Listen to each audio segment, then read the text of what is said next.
paixão da luxúria quer ser servida. Ela exige, ela tiraniza. Ela tem que, portanto, ser satisfeita. E para isso, nada mais importa. Marquês de Sade. Esta série do Café Filosófico fala sobre os 7 prazeres capitais. Prazeres. Talvez você os conheça como os 7 pecados capitais. Orgulho, ira, inveja, avareza, gula, preguiça, luxúria. Você já pensou como isso tem se transformado? Como ao longo do tempo, pecados e virtudes foram sendo ressignificados? Longe da moral religiosa, a continência, a repressão sexual foi condenada como causadora de sofrimento e infelicidade.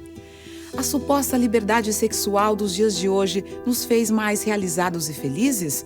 Ou a nossa busca constante pela sexualidade bem resolvida pode ser também uma prisão para a alma? Entre a luxúria maldita e a castidade impossível, haverá saída? Bom, sexo está sempre na moda. Mas a luxúria é um pouco mais do que sexo. Não é simplesmente sexo. A questão com a luxúria é porque, depois da Revolução Sexual, criou-se uma ideia assim de que a compulsão pelo sexo poderia ser alguma forma de saúde, né? Ou que o sexo poderia redimir a vida. Isso por conta de uma certa liberação sexual chamada, que antes as pessoas seriam todas reprimidas. Eu não acredito nisso. Eu muitas vezes escrevo na minha coluna, às vezes eu tive até problemas com algumas avós, que as nossas avós, eu imagino que elas transavam e gozavam mais do que nós, justamente porque hoje a gente tem muita propaganda sobre sexo, a gente tem um discurso de sexo bem resolvido, de que está tudo certo se você transar.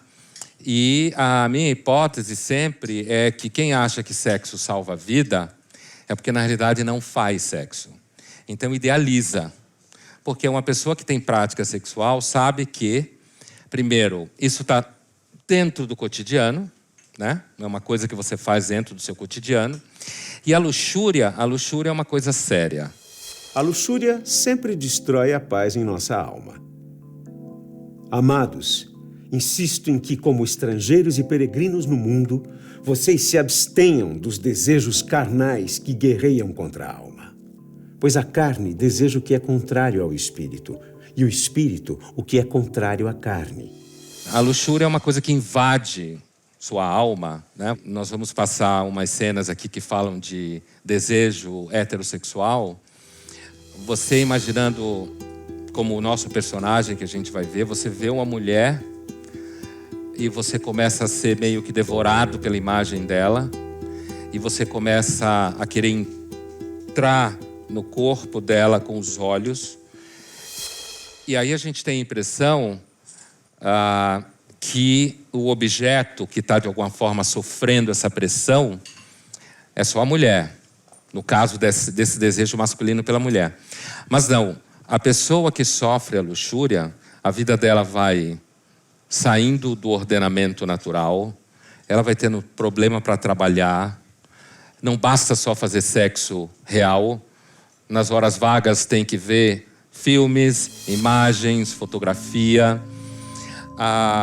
O objeto de desejo, os seres humanos que se enquadram naquele objeto de desejo, você começa a desejar um monte de gente, mais do que você gostaria. Então, no meio do dia, você tem que parar para fazer alguma coisa, para aliviar aquela tensão. Todo mundo que diz que é bem resolvido sexualmente, eu fico meio desconfiado. Ou você está um pouco para cá, ou você está um pouco para lá. Tem muitos relacionamentos que caem naquele hábito contínuo de uma vez por semana, uma vez por mês. Os caras tomando Viagra para conseguir ter ereção. Porque os caras precisam... As mulheres podem só fazer fake orgasm, né? Fingir. Os caras não. Para ser fake, o cara tem mais trabalho. E aí, com Viagra, os caras entraram num mundo do fake orgasm também. porque eles tomam Viagra, isso é um fenômeno conhecido, para conseguir comparecer, como se fala. Por outro lado, às vezes, e aí é o nosso tema muito mais hoje, a gente acaba desenvolvendo uma certa obsessão. E é esse sentimento de falta de limite, né, que está muito dentro da noção de pecado. Pecado é uma espécie de disfunção da natureza humana. A natureza teria uma função, tipo normal, naquele limite, até um certo limite, e o pecado significa que você ultrapassa esse limite. E você começa a se perder nele.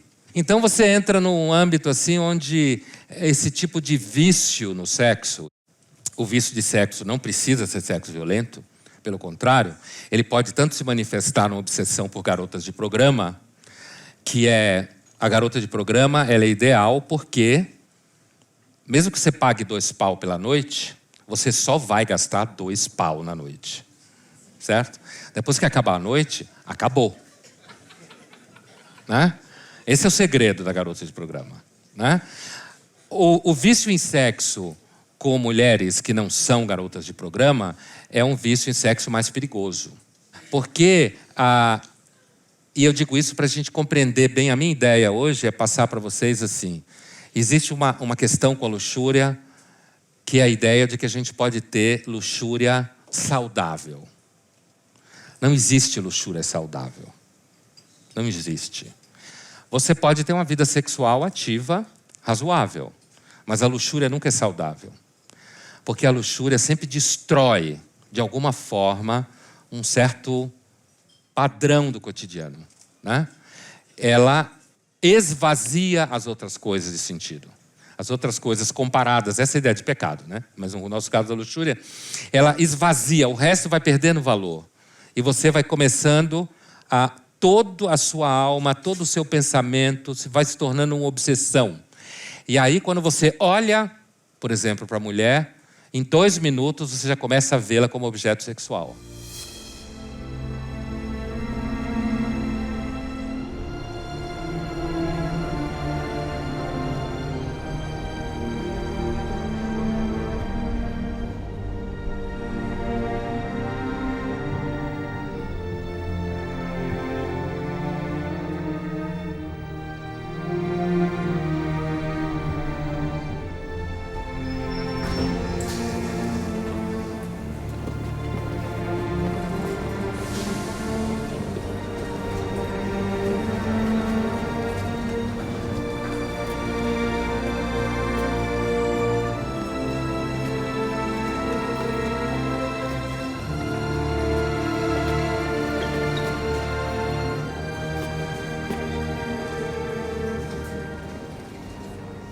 A gente tem toda uma certa aura, assim, de que é legal brincar com sexo, é legal brincar com sedução, e às vezes é legal mesmo. De repente ela está no metrô, uma vida chata, ela vê um cara bonitão, o cara começa a olhar para ela ganha o dia.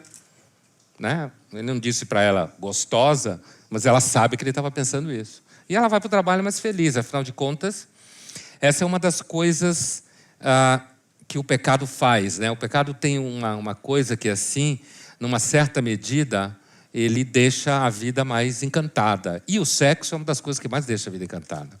Só que como ela topou com um sujeito que seguramente sofre de luxúria, ainda que esse nome não seja usado no filme, o nome do filme é Vergonha, né? Shame.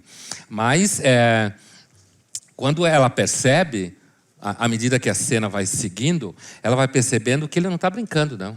A cultura contemporânea, ela flerta muito com a ideia de sexo como uma coisa assim que seguramente é algo que é sempre saudável e você... Inclusive, o Nelson tinha uma frase muito boa que é o miserável tédio da carne, que é essa sensação depois do evento da luxúria, depois do momento em que você vai enlouquecidamente atrás do sexo, você faz o sexo, 1 hora depois, se aparecer, você faz de novo, à noite você faz de novo, e depois você entra numa ressaca moral, né?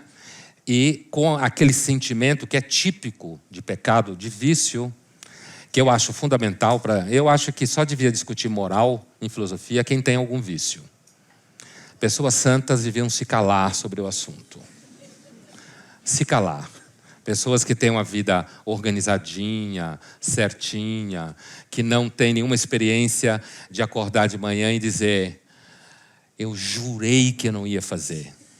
Sabe esse sentimento? Eu jurei que eu não ia fazer isso. Eu me esforcei, estou me tratando, né?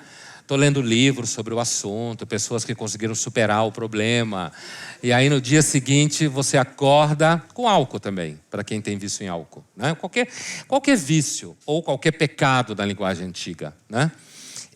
Eu digo que só pessoas que têm algum tipo de vício deviam falar sobre moral, porque senão é mais ou menos, no caso de sexo, como... sabe aquela crítica que se faz muito a padres que ficam dando conselho sexual sem nunca ter feito? Supondo que nunca fez, é claro. Né? Ainda bem que fazem escondido, porque aí podem dar conselho sobre o que significa a experiência. Né? Então, assim, mas quando você vai falar de um assunto que você não tem experiência, então o pecado e o vício é uma luta constante, é um combate cotidiano. No caso da luxúria, como qualquer um dos pecados, quando bate no teto e a desarticulação total da vida acontece, então você tem que ficar medindo força com aquilo. Medindo força. E você acaba sempre perdendo. Esse é o sentimento, né, dos pecados e da luxúria especificamente, o sentimento de que você não vai conseguir resistir. Vai chegar uma hora, mesmo que você escape de uma, você gasta toda a energia ali para escapar, de repente, numa outra situação, você não tem mais energia para resistir, e daí você cai nisso. Então, é uma experiência de aniquilamento moral. Hoje em dia, o sexo deixou a privacidade do quarto e virou assunto banal, até nas mesas de jantares familiares. Já em nossas relações, estamos constantemente dividindo a cama com a opinião de psicólogos, sexólogos, feministas, liberais e conservadores, nos sussurrando o tempo todo o que é sexo saudável. Mas será que toda essa facilidade de falar de sexo, de consumir sexo, poderia causar o efeito contrário e nos fazer broxar? Seguindo a lógica de que tudo que é proibido é mais gostoso, não seria a proibição um afrodisíaco? O pecado da tesão? E tem uma coisa também que caracteriza o pecado da luxúria. Na falta dos objetos A, você começa a desejar objetos B, C, D. Então, numa determinada situação, uma pessoa que normalmente não seria objeto de desejo sexual, na falta de outros, tudo bem, você vai. Entendeu? Quer dizer, uma pessoa que normalmente se sente desprezada, que ninguém se interessa por ela, que não, assim, digamos assim, não encanta ninguém, não faz a torcida do Corinthians ficar animada, né? Na falta de alguém que faz, não tem tu, vai tu mesmo. Entendeu? Quer dizer, então, tem uma certa função social da luxúria em deixar algumas pessoas menos tristes, justamente porque consegue encantar. Mas, de qualquer jeito, a luxúria, ela é acompanhada de um vazio. E o pecado são justamente esses buracos negros aí, onde a natureza humana entra numa operação disfuncional. No caso da luxúria, então, o moralista sabe o peso que é quando uma pessoa tem uma escravidão ao desejo sexual. Na filosofia, quando você usa a expressão moralista, em filosofia, isso é uma expressão técnica, tá? Não significa pessoa que gosta de cagar regra, como a gente diz. Os franceses têm uma expressão mais chique, fait la morale, né? Em francês, uma pessoa que caga regra é uma pessoa que fait la morale, faz a moral sobre os outros. Aqui a gente é mais direto ao assunto. Não é isso que é moralista em filosofia. Moralista em filosofia é alguém que é especialista na alma humana. Especialista na natureza humana. Sabe como a natureza humana funciona. Ou melhor, como ela não funciona. Quando você analisa grandes moralistas, por exemplo, Dostoiévski, é um grande moralista, o romancista, não dá outra. Tinha vício, né? Ele tinha 2 vícios, jogo e mulher. Ele torrou o dinheiro dele todo nisso. Ele escrevia livro Ele já tinha vendido o livro que escreveu, já tinha gastado o dinheiro que ganhou, já estava escrevendo outro para conseguir pegar um outro adiantamento. Ele fugia da Rússia, porque os credores ficavam atrás dele, e aí você olha, Dostoiévski, puta cara. Com isso eu não quero dizer que você tem que ser louco para escrever grandes obras. Estou falando do tema da moral, né? Do tema da experiência do vício, do pecado. Ter alguns vícios é bom, inclusive, para você perder preconceito. Quando possível, retornava à roleta para perder tudo novamente. Tentava convencer a si próprio com argumentos tais como: posso descobrir o homem em mim antes que ele se perca. Não somente se afastou da vida, de seus interesses próprios e dos interesses sociais, de seus deveres de homem e de cidadão, de seus amigos, pois os tinha. Não somente se afastou de todo e qualquer objetivo que não seja o de ganhar, como até mesmo de suas próprias recordações. E não poderia deixar de ser assim? Será que não compreendo que sou um homem perdido? Mas por que não poderia ressuscitar? Bastaria por uma vez ter caráter, e numa hora poderia mudar toda a minha vida. Na França teve grandes moralistas, como Pascal, como La Rochefoucauld, né, no século XVII.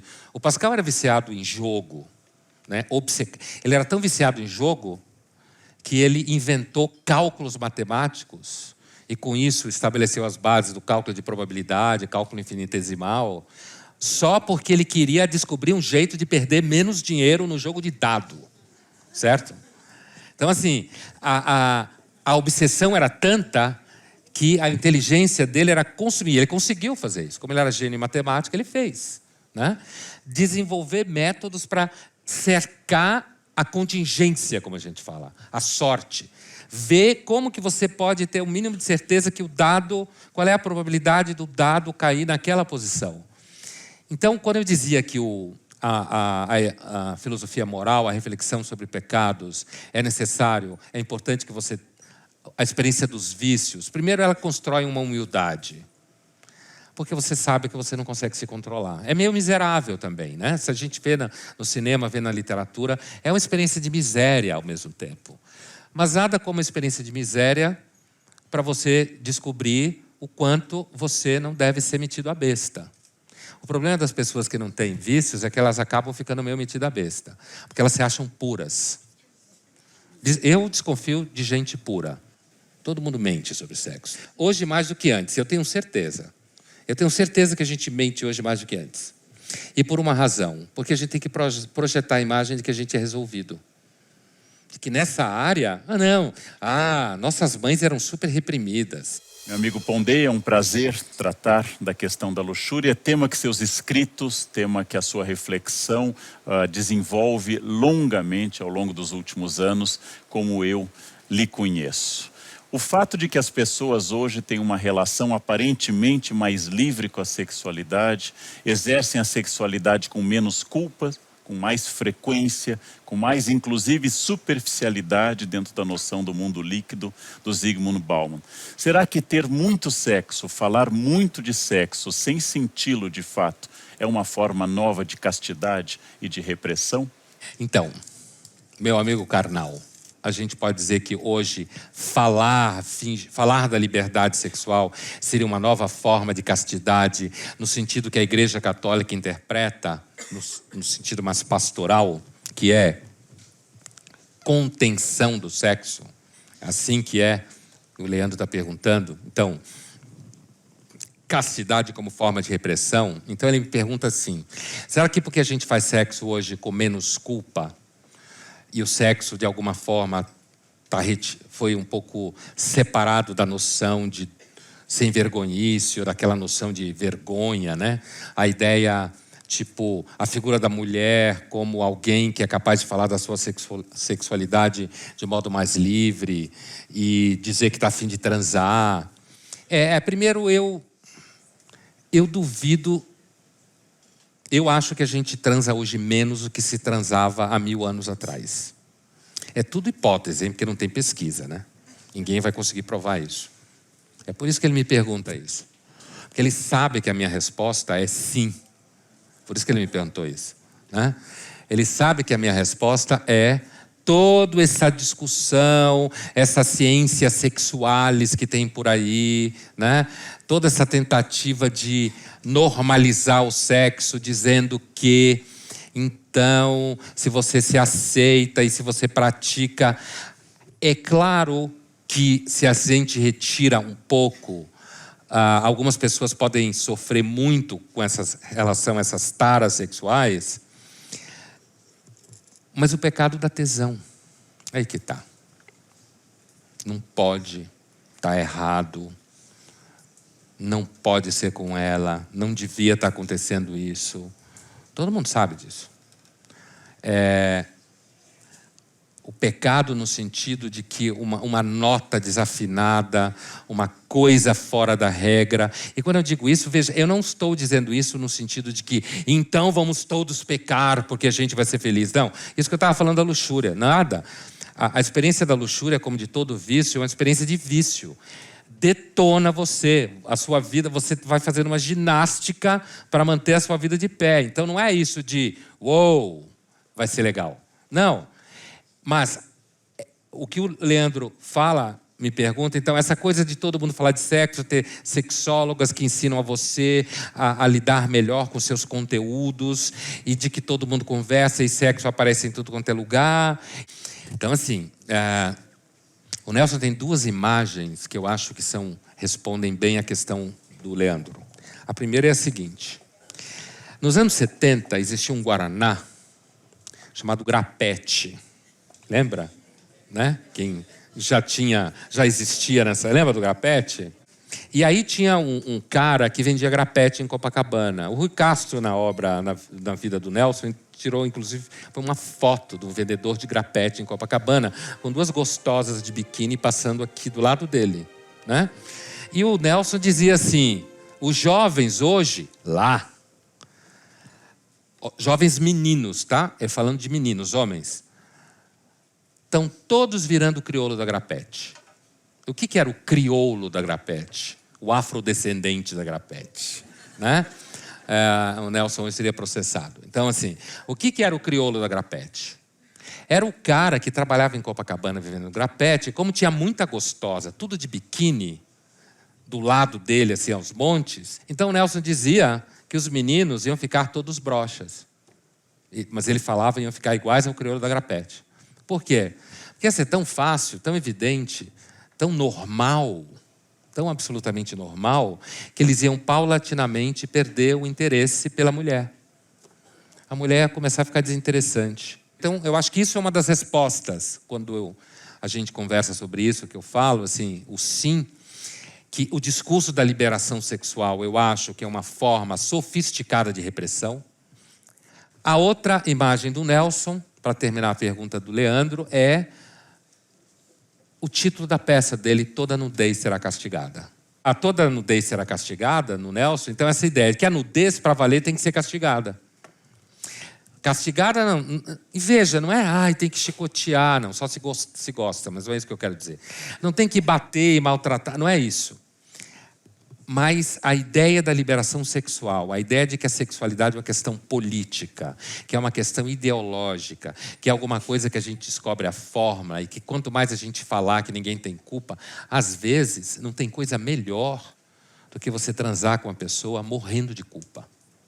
Com culpa escorrendo pelo cabelo, pela cara, se sentindo uma miserável, um miserável, que não tinha que estar fazendo aquilo, que aquilo é uma vergonha.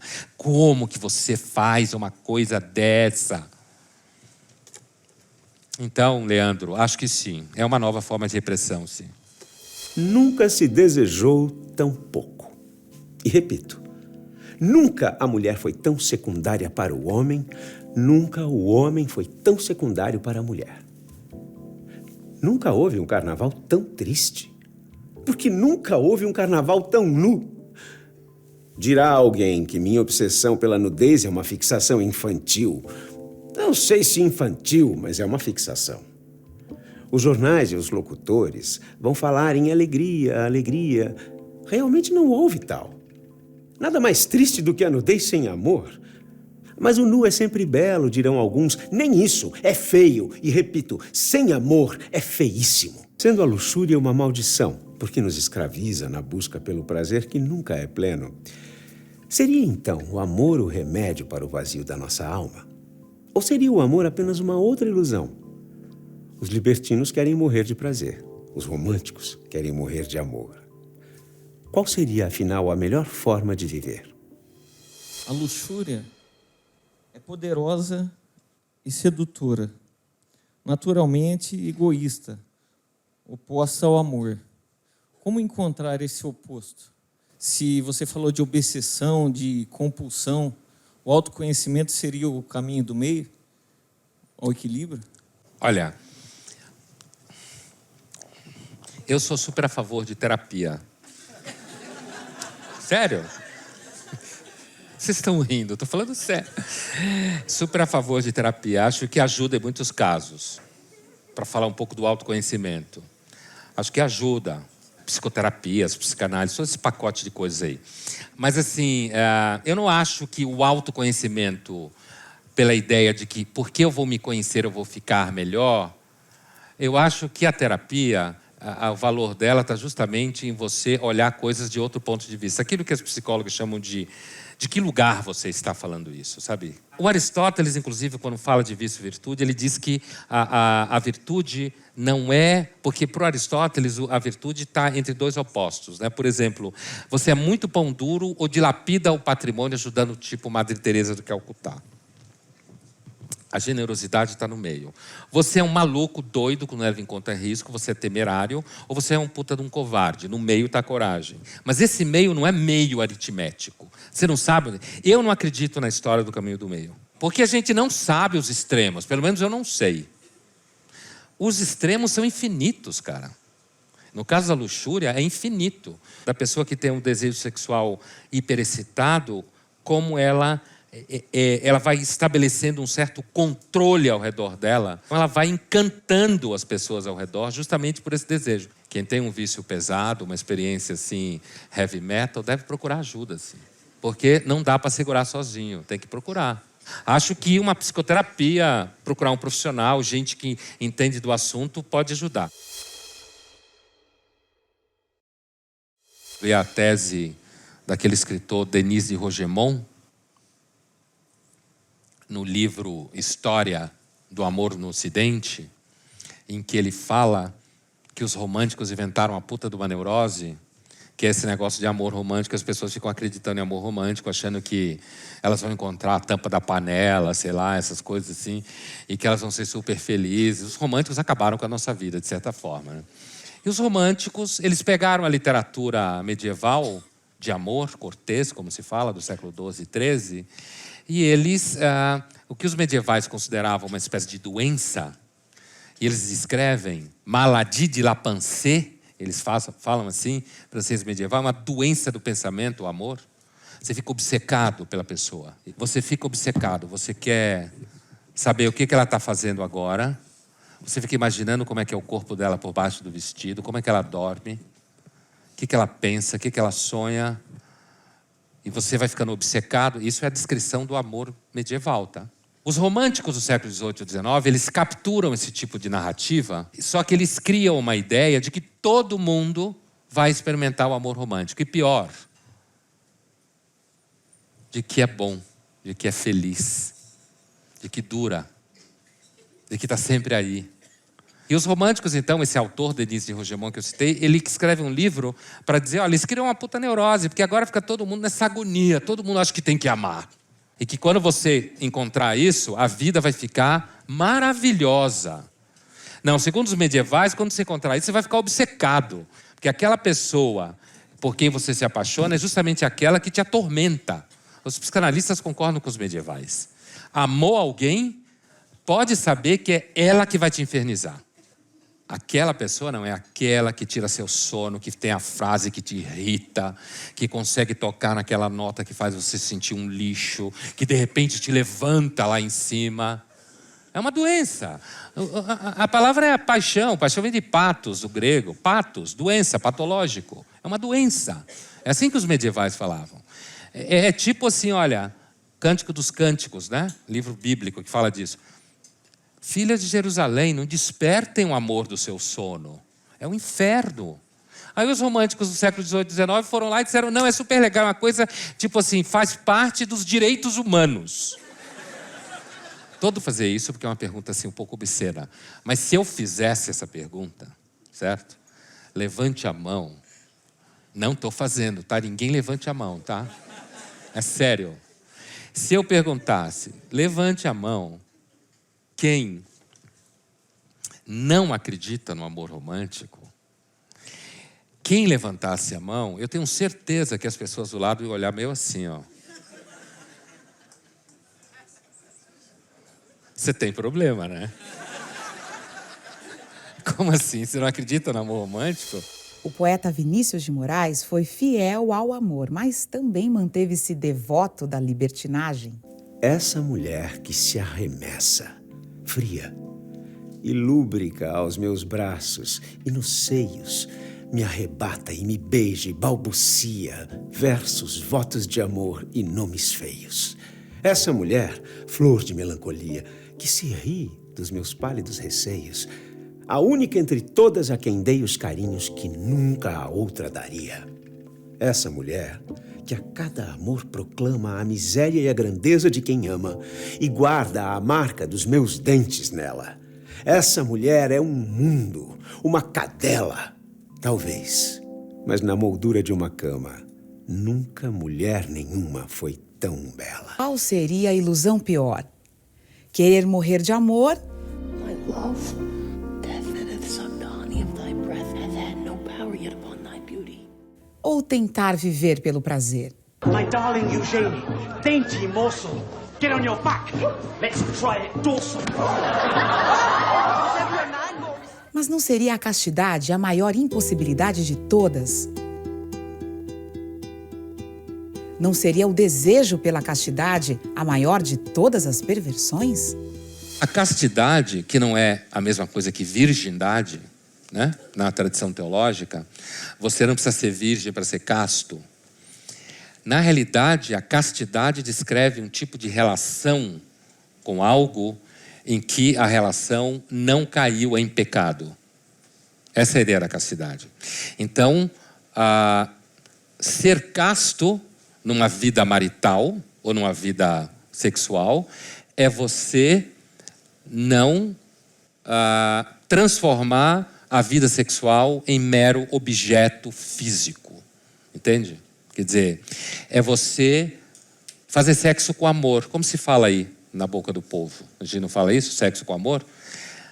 Às vezes sexo é muito bom sem nenhum amor, né? A ideia de que sexo só é bom com amor é uma ilusão. Às vezes o sexo pode ser muito bom no banheiro de uma estação de metrô, de repente. E você pode se sentir uma vadia depois, achando, né, que absurdo a que ponto você chegou disso. Ou você pode sentir um cara completamente devasso.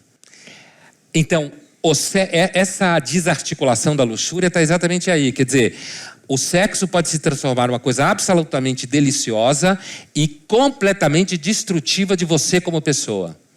Mas ele no ato, ser extremamente atraente. Mas quando você começa a pensar na castidade, eu falava de castidade impossível, né? E da luxúria maldita, é no sentido, que eu falava para vocês há pouco, de que a luxúria é sempre destrutiva. Então, assim, e a castidade, né? A castidade, normalmente a gente acha que é uma coisa meio chata, né? Eu acho que tem um autor que trabalhou a castidade de uma forma muito interessante, que é o polonês Kieslowski, numa série para TV polonesa chamada Decálogo, tá? Você tem no 6º mandamento, não cometerás adultério, não pecarás contra a castidade do amor. O tratamento que ele dá a esse tema no episódio é muito bom. Você tem uma personagem que tem uma vida bastante ativa sexualmente, é passada na Polônia, nos anos 80, a série. Então a série está lá trabalhando o final do regime marxista, o surgimento, a Polônia se abrindo para o Ocidente, as liberdades ocidentais, um pouco o mundo como é o nosso. E essa personagem, ela parece que é uma artista plástica, uma mulher linda, gostosa, maravilhosa. E tem um carinha que fica olhando ela, né, pela luneta, ela transar, e ele tem o maior tesão nela, ele é apaixonado por ela, um cara mais novo que ela, trabalha no correio. E ele inventa situações manda aviso falso para a casa dela, para ela ir até o correio, para ele poder vê-la, né? Ela é uma personagem apresentada como uma personagem que é amante, né? O episódio todo te mostra que ela é aquele tipo, é a mulher linda, maravilhosa, que já não é muito jovem, que passou do ponto de sonhar possivelmente com um casamento, né? E que, portanto, é visitada por homens casados, tipo das 8 às 10, na hora que ele devia estar na reunião, né? Então, e você vê ao longo do episódio que ela é uma infeliz. E aí ele confessa para ela que ele é voyeur, alguma coisa, que ele amava ela, e eles têm uma conversa numa hora que ele vai entregar o leite, e que ela pergunta para ele assim: o que você quer de mim? I czego? Czego chcesz? Nie wiem. Chcesz mnie pocałować? Nie. Może chcesz iść ze mną do... Może chcesz się ze mną kochać? Nie. To co chcesz? Nic.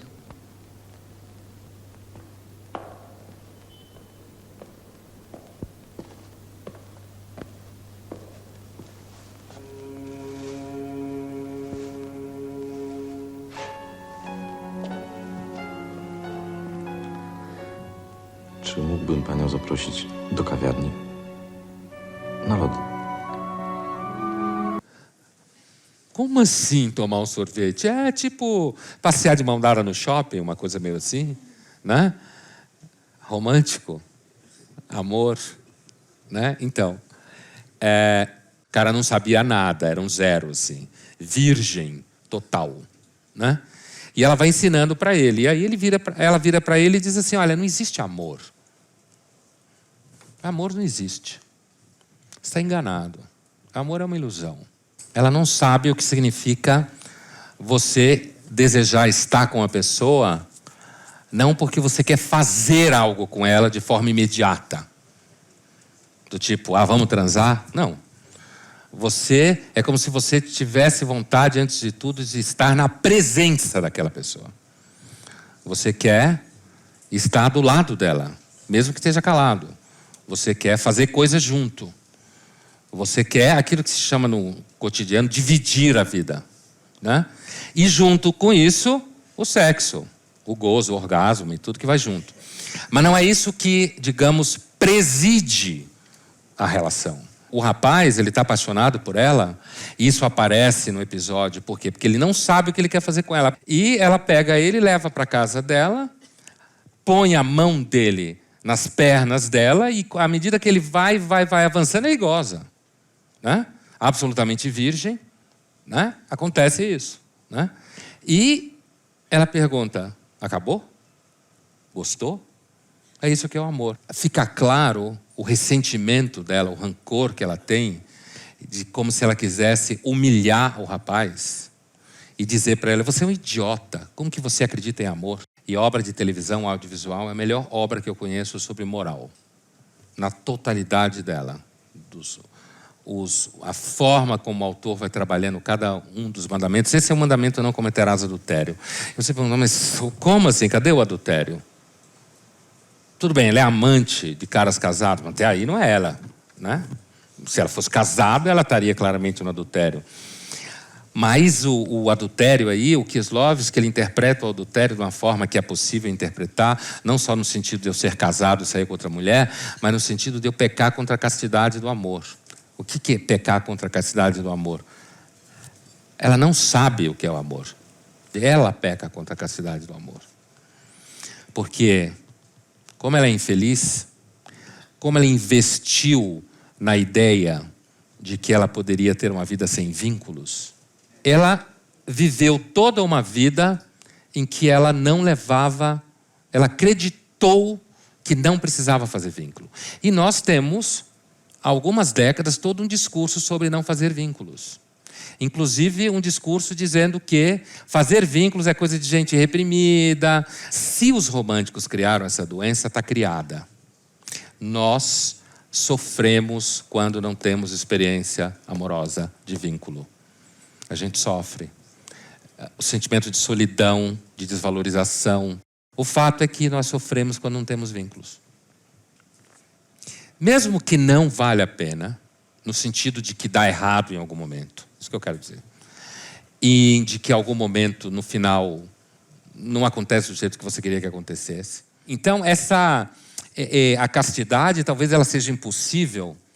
Primeiro porque a gente sempre, em algum momento, não existe ninguém perfeito. Mas talvez hoje, no contemporâneo, ela seja impossível porque muitas vezes a gente acha que ela é idiota. Que é coisa de gente boba. Essa personagem aqui, Magda, né? Talvez ela tenha se ferrado e o menino não queira mais saber dela. Mas para algumas pessoas, ele a salvou. Mesmo que ele não tenha ficado com ela, ele mostrou para ela que é possível um outro tipo de relacionamento. Esse é o relacionamento casto, entendido pelo diretor. Um outro tipo de relacionamento onde um relacionamento que dá a oportunidade a você de não ser um objeto da sua própria vida. Porque ela é um objeto da vida dela mesmo. Ela não é sujeito. Ninguém é sujeito plenamente. Ninguém está falando de perfeição. Mas ela é um objeto. Não é só objeto dos caras. Ela é um objeto dela mesma. A relação dela com ela mesma é uma relação em que ela é mero objeto. E esse personagem, esse menino, na obsessão dele por ela, no jeito desjeitoso, falta de jeito que ele tem, desajeitado com ela, ele na realidade pode ter tirado ela desse surto em que ela se encontra, né? Mas não há garantia que ela vai ser feliz. Aí que está. Toda tentativa de garantia de felicidade é sempre uma tentativa de desumanização.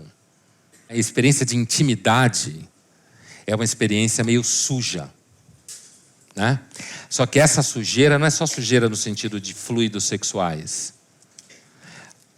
Uma sujeira também pode ser uma sujeira em que você é tão rancoroso, tão ressentido como a nossa Magda, que ela não é capaz de enxergar que existem pessoas que são capazes de estabelecer outro padrão de relacionamento. Existem pessoas que são capazes. E normalmente as que não são morrem de raiva das que são. E têm inveja. E diz que não é possível, que ninguém consegue, que ninguém jamais conseguiu, que sempre vai dar errado. É mentira, algumas pessoas conseguem. Isso não significa que você é feliz o tempo inteiro.